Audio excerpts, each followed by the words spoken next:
Me gusta hablar de milagros, porque los milagros son rompimientos de las leyes naturales. Todo el mundo se esfuerza por tener un milagro en la vida, y algunos hacen cualquier sacrificio por un solo milagro. Si tú quieres conocer de cerca los grandes milagros en el ministerio de Jesús, hay un libro de la Biblia que es espectacular para hablar sobre los milagros de Jesús.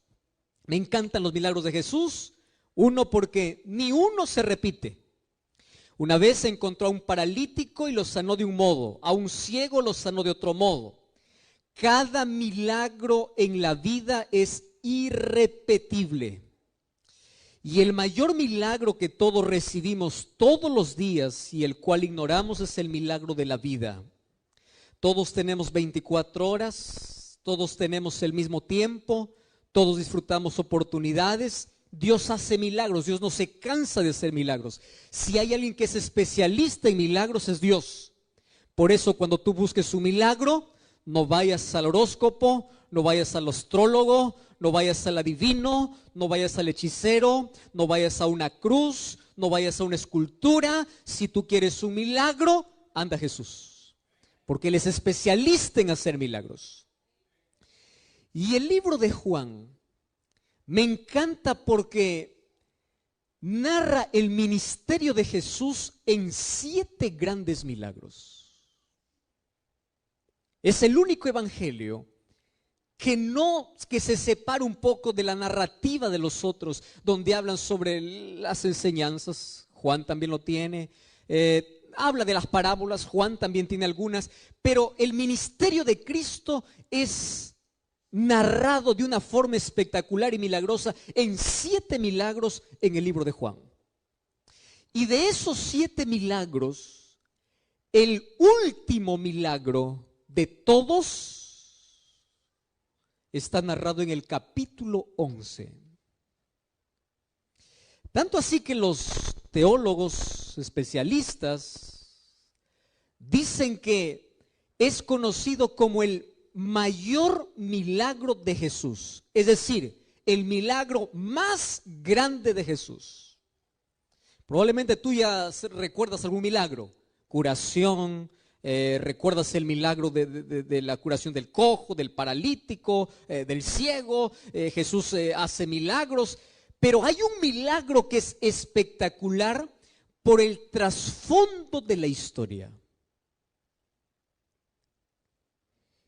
Tanto así que un capítulo de la Biblia entero está dedicado solamente para hablar de ese milagro.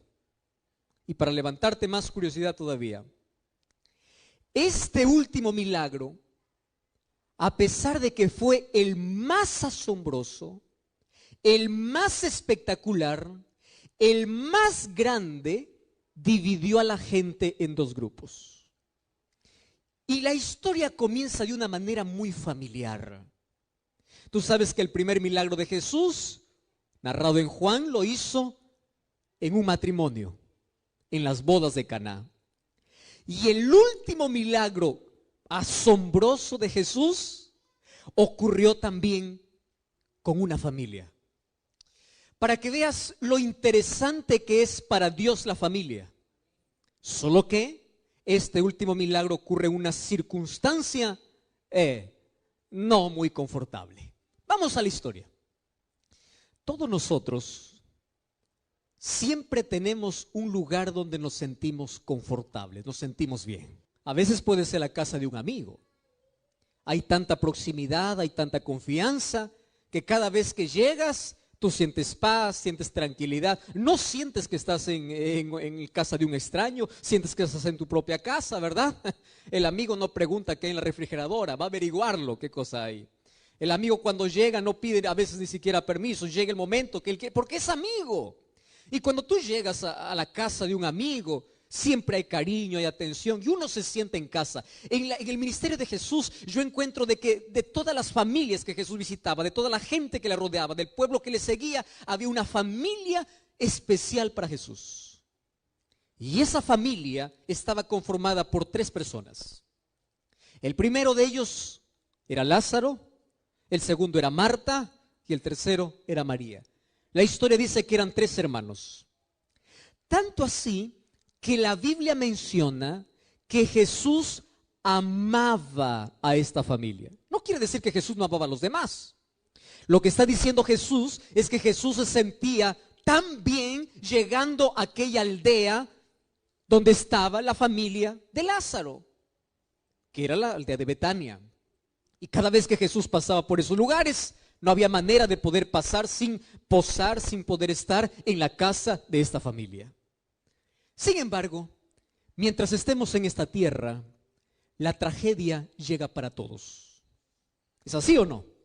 Llega para aquel que es bueno, llega para aquel que es malo, llega para aquel que es seguidor de Jesús, llega para aquel que no es seguidor de Jesús, llega para el culpable, llega para el inocente, llega para el joven, llega para el adulto, llega para todos. El pecado hizo que todos podamos experimentar algo que a nadie nos gusta, y es sufrimiento, porque no fuimos creados para sufrir. Y un día la enfermedad tocó la puerta de Lázaro, y quien salió a abrir la puerta fue el mismo Lázaro. Él enfermó. Ahora, yo me quedo pensando en la historia. Si yo soy amigo de Jesús, ¿yo debería preocuparme por mi enfermedad, sí o no? ¿Qué dicen ustedes? ¿Habría que preocuparse sí o no? Esa es la respuesta, ¿verdad? Si Jesús hace tanto milagro, si Jesús tiene tanto poder para hacer tanta maravilla, si yo soy amigo de Jesús y yo estoy enfermo, la reacción natural es: me preocupo. Porque yo tengo la solución, yo tengo a dónde ir, yo tengo a dónde correr, yo sé quién puede hacer ese milagro. Esa es la reacción normal. Sin embargo, la historia dice diferente. La historia dice que Lázaro cayó enfermo, Marta y María. Yo no sé si acabaron todos los recursos, pero una de las cosas que todos los seres humanos tenemos en común es lo siguiente: buscamos a Jesús cuando todos los recursos humanos se han terminado. Y eso es una de las cosas extrañas que nos une a todos los seres humanos. Tienes a Dios, sabes que Él es poderoso, pero cuando te viene la tragedia, cuando te viene el mal, primero solucionas con tus manos. Y cuando ya no resulta con tus manos, ahora sí te acuerdas que tienes Dios. En la mayoría por lo menos ocurre eso. No fue diferente para esta familia. Tanto así que cuando Lázaro estaba gravemente, es decir, estaba en agonía, es decir, los diagnósticos del tiempo le habían dicho: ya no hay más solución. Allí esta familia envía un mensajero para Jesús y le dice así a Jesús. Ojo lo que dice Jesús: tu amigo Lázaro. Hoy vamos a leer el texto. El hombre o la familia al que tú amas está enfermo. Vamos a leer el texto. Vamos a Juan capítulo 11. Miren lo que dice, versículo 3. Juan 11:3. Dice así: mandaron las hermanas de Lázaro a decir a Jesús: Señor, está enfermo aquel a quien tú amas. Yo quiero que guarden esta expresión en su cabeza. ¿Quién enfermó? A quien Jesús amaba. Vamos al versículo 4. Al recibir la noticia, dice Jesús: esta enfermedad no es para muerte. Wow. Y dice así: es para la gloria de Dios. Guarden esa segunda expresión. La primera es el hombre a quien tú amas. Segunda expresión, gloria de Dios. Y el versículo 5 dice: Jesús amaba a Marta, a su hermana y Lázaro. No cierran todavía el capítulo. Vamos unos textos más abajo. Versículo 14. Entonces Jesús les dice a los discípulos, después de 2 días, Lázaro ha muerto. Versículo 15 dice así: y yo por esta causa me alegro. ¿Ustedes leyeron ese texto? Otra vez voy a repetir para que pueda crearnos más incógnita aún. Dice así: Lázaro ha muerto. Y Jesús dice, y por esa causa, por vuestra causa, me alegro de que yo no hubiese estado allá, para que ustedes puedan creer. Yo les dije que este sería el mayor milagro por algunos detalles. Primer enigma: ¿por qué Dios permite el sufrimiento en los hijos a quienes Él ama? Hace algún tiempo yo recibí una de las cartas o de los mensajes más extraordinarios, bien redactado, en la página que yo tengo de Facebook. Y decía así: pastor, yo solamente quiero que me responda una sola pregunta. Una sola. ¿Por qué Dios, si es amor y si es poderoso y si Él ama tanto a sus hijos, por qué Dios no protege por lo menos solamente a sus hijos? Está bien, a aquellos que reniegan contra Dios, aquellos que dan la espalda a Dios, aquellas personas que son malas, aquellas personas que no merecen, está bien que ellos sufran consecuencias del pecado, etc. Ahora, la pregunta es, dígame, ¿por qué Dios, siendo bueno, por qué por lo menos no dice, tú eres mi hijo, ven para acá? Bueno, tú puedes sufrir un poquito, espera, pero tú no vas a sufrir, ven para acá. ¿Por qué no los protege? Y ustedes saben que una de las mayores preguntas que se ha hecho la humanidad en toda la historia tiene que ver con el sufrimiento. A tal punto que el 70% de personas que dicen que no creen en Dios, ellos un día creyeron. Pero ¿por qué dejaron de creer en Dios? Porque no encontraron respuestas a la incógnita más grande que el ser humano tiene. ¿Por qué, si Dios me ama, permite que sufra?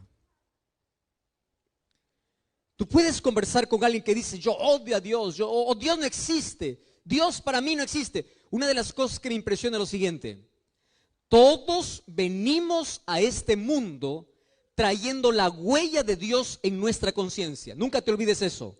Y eso significa que todos los seres humanos venimos siendo creyentes. Todos. El ateísmo, el agnosticismo y todas las creencias que tienen que ver con ir en contra de Dios son cosas que el ser humano aprende en la vida son la respuesta que el ser humano encuentra en la vida ante las mayores preguntas que tiene. Entonces, ¿qué cosa piensa el ser humano? ¿Dónde está Dios? ¿Qué hizo Dios cuando mi padre murió? ¿Dónde está Dios cuando mi hija murió en un accidente? Y es por eso que ya desde la filosofía, muchos años incluso antes de Cristo, hubo un hombre llamado Epicurio, que él colocó una filosofía donde desafiaba la existencia de Dios. ¿Y saben qué cosa decía? Él decía así: Dios no puede ser amor y poder al mismo tiempo. Porque si Dios es amor, ¿por qué permite el sufrimiento? Quiere decir que no tiene poder. O si Dios es poderoso como para poder impedir toda la desgracia, es que no tiene amor. Puede ser que solamente tenga poder, pero no tenga amor. O puede ser que solamente tenga amor y no tiene poder. Porque la mayor pregunta que el ser humano se hace en la vida es: ¿dónde está Dios cuando lo malo sucede? Y una de las cosas que tú debes comprender hoy es lo siguiente: el silencio de Dios en el dolor no significa ausencia de Dios. Mas, ¿cómo podemos entender el silencio? Y una de las cosas que me impresiona del texto es que Jesús demora a propósito. A propósito lo hace. Recibe la noticia y le dice así: bueno, vamos a esperar todavía un poquito más, ¿no? Recibe la noticia de que Lázaro está enfermo y él se queda un poco más, solo que allí comienza a dar una explicación sobre el porqué del sufrimiento. Primero, todos los seres humanos pasamos por el sufrimiento en esta vida. No importa la creencia, no importa el credo, no importa tu proximidad. Mientras estemos en este mundo, vamos a tener que enfrentar el dolor. El problema es, ¿por qué Dios lo permite? Y Jesús comienza diciendo, yo me voy a demorar un poquito, porque Él sabía lo que iba a suceder. Y Él dice, porque esta enfermedad no es para muerte, sino ¿para qué dice? Para la gloria de Dios. Repitan esa palabra, ¿para qué dice? Esa es la parte más complicada todavía. Ahora, Jesús dice, esta enfermedad no es para muerte. Hago la pregunta, ¿Lázaro murió, sí o no? Sí murió. ¿Y por qué Jesús dice, no es para muerte, sino es para la gloria? Queridos, aquí está la parte esencial de lo que tenemos que comprender hoy. Lo que para nosotros es muerte, para Dios puede significar otra cosa. Lo que para nosotros es tragedia, Dios lo puede transformar en bendición. Lo que para nosotros produce dolor, puede tornarse en la mayor bendición de la vida. ¿Cómo? Ahora te explico. Mas Jesús dice que esto sea para la gloria de Dios. Yo quiero que todos podamos salir a casa pensando en 4 razones por las cuales Dios permite el sufrimiento. ¿Sí? Vamos a ir paso a paso y vamos a ver 4 razones para que cuando tú te enfrentes con la tragedia, cuando tú te enfrentes con el dolor, recuerdes por lo menos una de las 4 razones. Y eso te va a dar por lo menos alguna respuesta del por qué existe tanto dolor en este mundo. Primera razón. La primera razón es la siguiente. Dios nunca prometió en la Biblia que el ser humano viviría sin dolor mientras esté aquí en la tierra. Dios ha prometido un mundo nuevo sin dolor, pero no aquí. ¿Dónde? En el cielo. Mientras estemos aquí en la tierra, vamos a tener que sufrir. Y la Biblia dice, Salmos capítulo 46, Dios es nuestro amparo y fortaleza y es nuestro auxilio en medio de las tribulaciones. Préstame atención aquí. Tú vas a saber qué es auxilio de Dios cuando estés en medio. Es decir, cuando entres. Pastor, ¿y de dónde saca esa respuesta? Fíjate, las hermanas de Lázaro no le dicen a Jesús, ven porque tú nos prometiste que cuando alguien estaba enfermo, tú ibas a aparecer. ¿Así fue el mensaje de ellas? No, porque Jesús nunca prometió eso. Ellas dicen, el hombre o Lázaro a quien tú amas, ¿a qué cosa están apelando? Al amor de Jesús. No a la promesa de Jesús. La promesa de Jesús es, yo estaré contigo en medio del dolor, pero nunca te prometió, yo te libraré para que jamás entres en el dolor. Y aquí voy a hacer un pequeño paréntesis. ¿Ustedes saben por qué es necesario, en cierto modo, el dolor en la experiencia humana? Por una razón simple. Porque es a través del dolor que el ser humano tiene conciencia de pecado. Te voy a hacer un ejemplo. Imagínate tú que en este planeta no hubiese accidentes, hospitales, no hubiese dolor, no hubiese tragedias, que Dios proteja a todos, todo, y en este planeta el pecado avanza, el mal crece, pero Dios sigue protegiendo del mal, de las tragedias. Te hago una pregunta, ¿alguien tendría conciencia de lo que significa pecado? No. ¿Cuándo es que nosotros anhelamos que Cristo regrese pronto? Cuando pasamos por el dolor. ¿Cuándo es que el ser humano se aferra a Cristo? Cuando pasa por un momento de dolor. De alguna manera despierta en nuestra mente la conciencia de una búsqueda hacia Dios. Y lo primero que entendemos es, en medio del dolor recuerda, Dios nunca te prometió librarte, pero sí te prometió acompañarte en medio de tus lágrimas. Y aquí está la diferencia de sufrir con Dios y sufrir sin Dios, que es grande la diferencia. Segunda razón, Jesús dice que esta enfermedad es para la gloria de Dios. Queridos,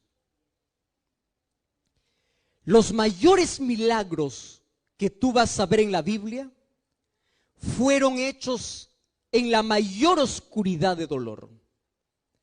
Cuando Dios abrió el mar para que los hijos, el pueblo de Israel, pasen seco, cuando estaban en el dolor. Te explico.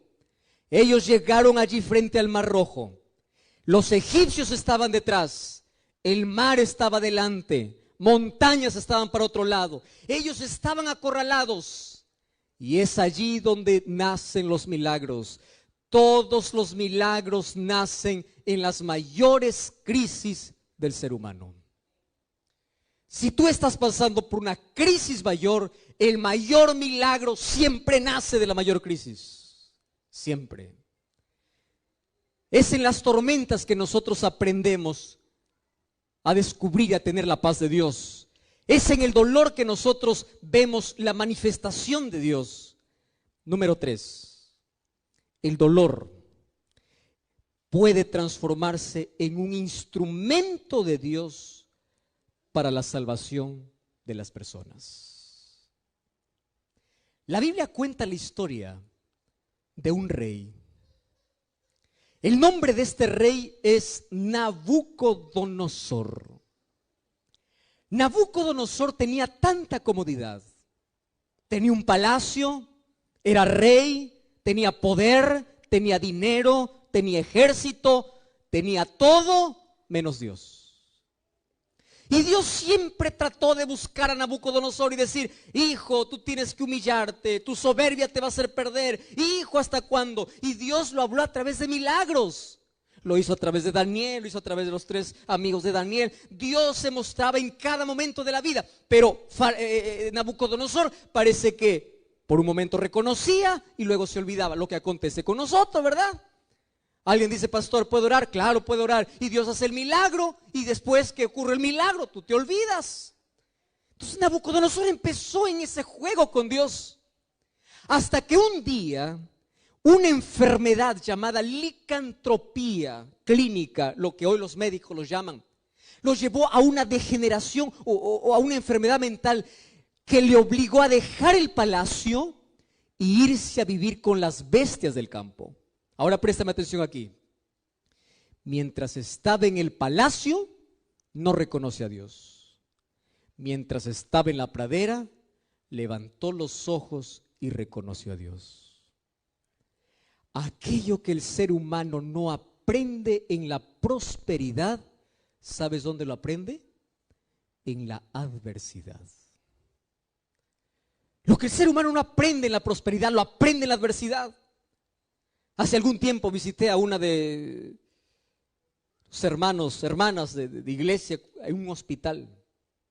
Cuando yo me acerqué, ella estaba en cáncer terminal, fase 3.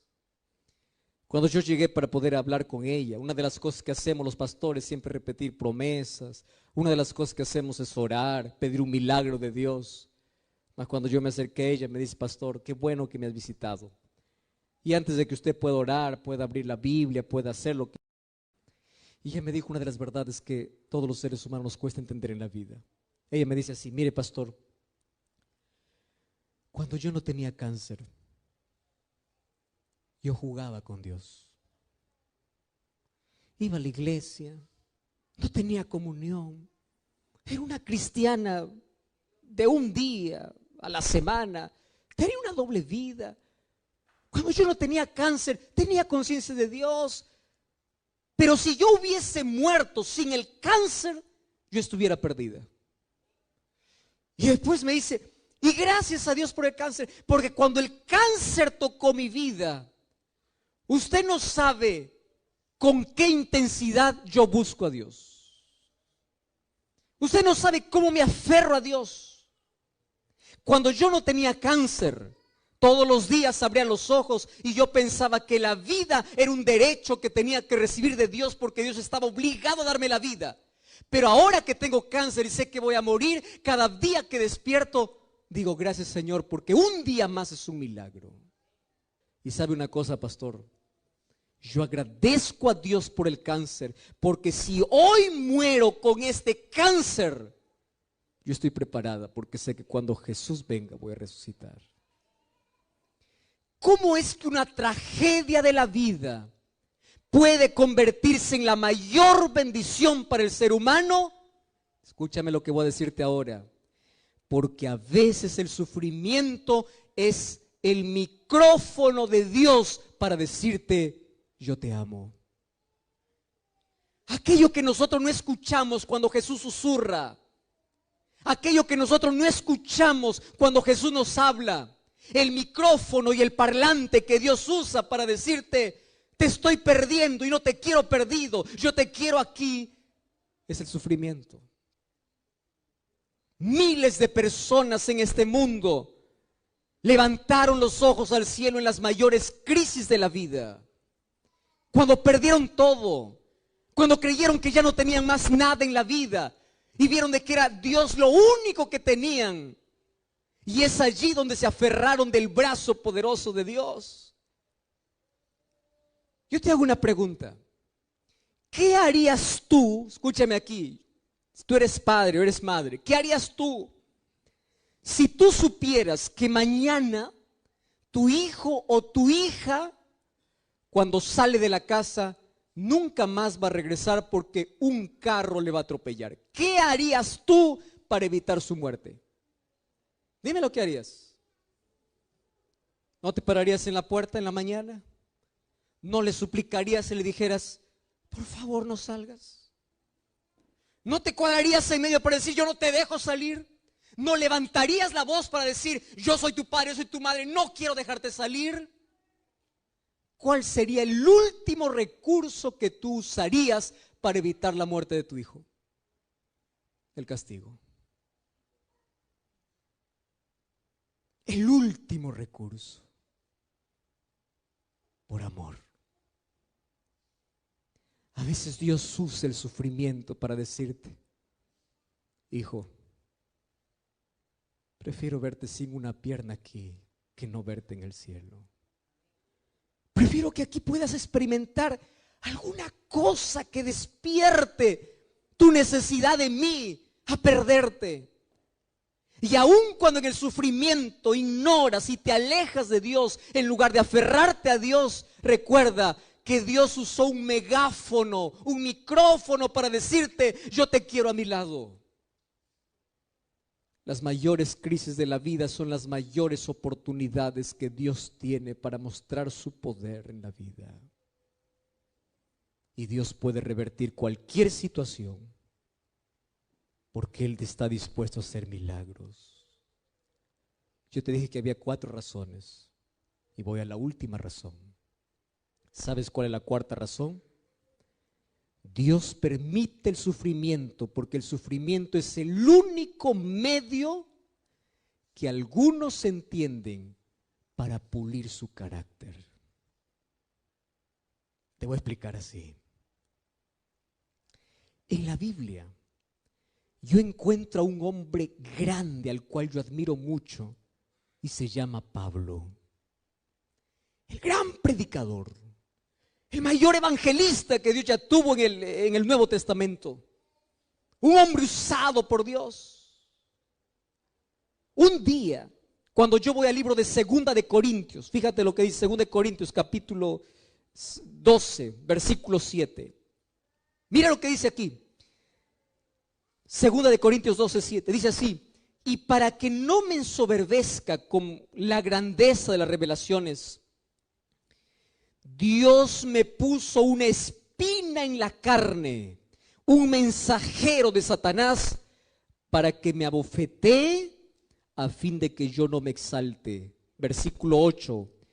Por esta causa he pedido 3 veces a Dios que quite esa espina de mi carne. Pero Él me dice, bástate mi gracia, porque mi poder se perfecciona en la debilidad. De buena voluntad, Él dice, yo me gloriaré en el dolor. Yo tendré satisfacción en el dolor, porque es la única manera que yo puedo experimentar en mi vida el poder de Cristo. Escúchame aquí. A veces Dios usa el dolor para pulir nuestro carácter y ser más semejantes a Él. ¿Por qué Dios no le quitó el dolor de la vida de uno de los mayores apóstoles que tuvo la iglesia? Porque Dios sabía que si le quitaba, Él perdería el poder de Dios. ¿Sabes cuándo tenemos más poder? Cuando aprendemos a depender de Dios. ¿Y sabes cuándo aprendemos a depender de Dios? Cuando la noche llega a nuestra vida. Yo escuché hace algún tiempo una ilustración muy interesante. El dolor es como el fuego para pulir el carácter. Y él decía así: existen dos tipos de personas en este mundo. Unos que son como el oro y otros que son como madera seca. Ayúdame aquí. Cuando pones la madera seca en el fuego, ¿qué sucede con la madera? Se hace ceniza. Y cuando tú colocas el oro en el fuego, ¿qué cosa hace? Brilla.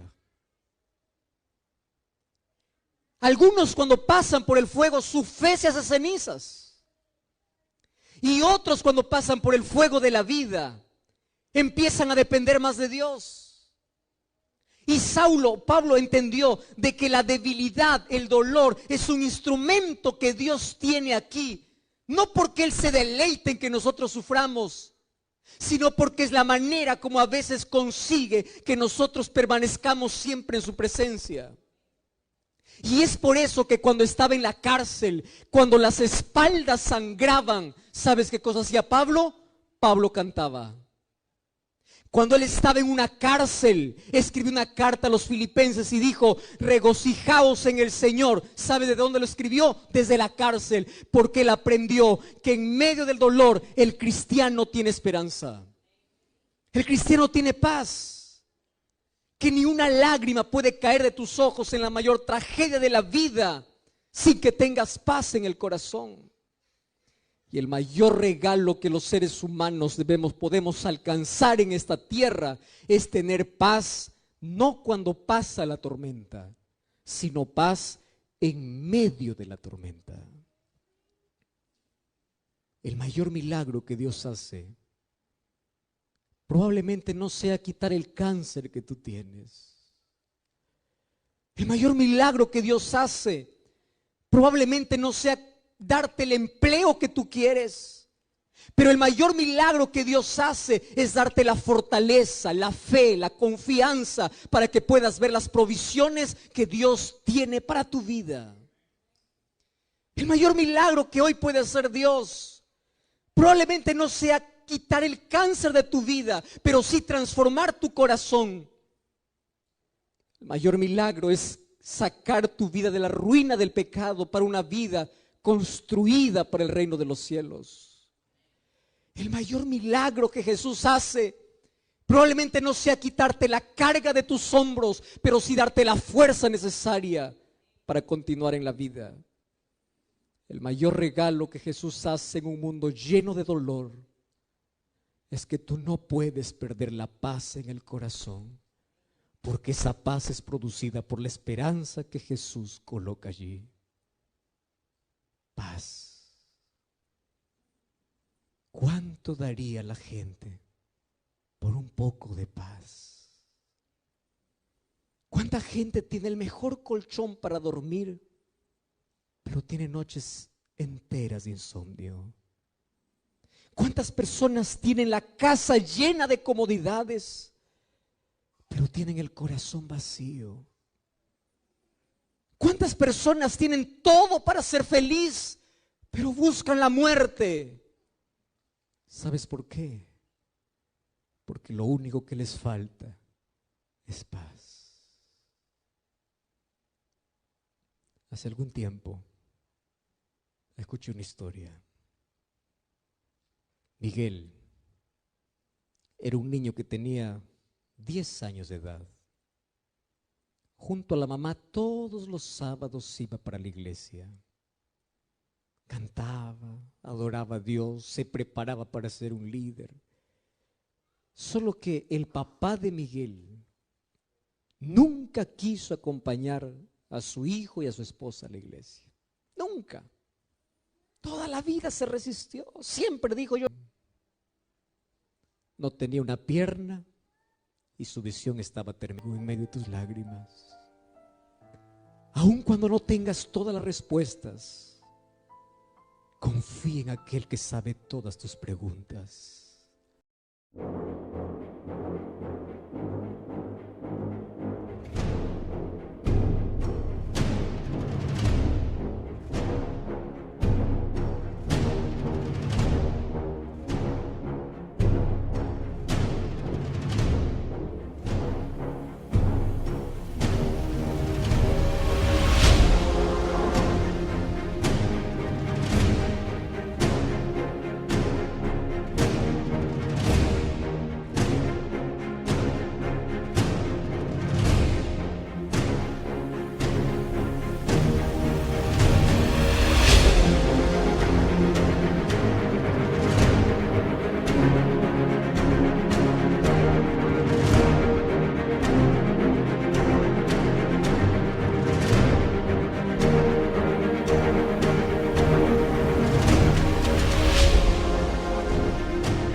Aun cuando la noche sea más oscura en la vida, aun cuando Jesús parece que demora en venir, no te desesperes, porque el mayor milagro está a punto de acontecer.